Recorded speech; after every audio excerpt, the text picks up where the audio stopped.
So the exemption sunset is what is going to happen at the end of 2025. So on January 1st, 2026, we have our federal estate tax exemption being cut in half. It's today in 2024, it's $13,610,000 per person. Depending on what inflation does over the next year or two, we might be at, we'll call it 7.25, 7.5 million, something like that, for the exemption once it's cut in half. Now you might ask, why is it doing this? Well, it's doing it because they had to use budget reconciliation to get the Tax Cuts and Jobs Act through in 2017. And in order to get it through, they had to figure out a way to kind of make it balance. And the way that Congress does math, by having the estate tax revert to the old rules in 2026, it made the math work for Congress.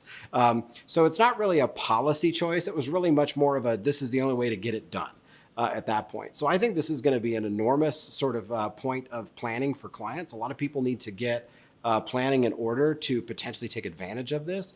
Waiting till the last minute could be a bit dicey because there may not be capacity for planners to help you out. The closer you are to a deadline, the more mistakes might get made, the less holistic you can think about a plan. So it's definitely an opportunity to do some planning. And again, I would say flexibility is the name of the game here because, just because that's what the law says today, presidential and congressional elections, all bets are off as to what they might change it to or what congressional negotiations might result in. Maybe they kick the can down the road. Maybe they make the taxes permanent. Maybe they lower it to some other number.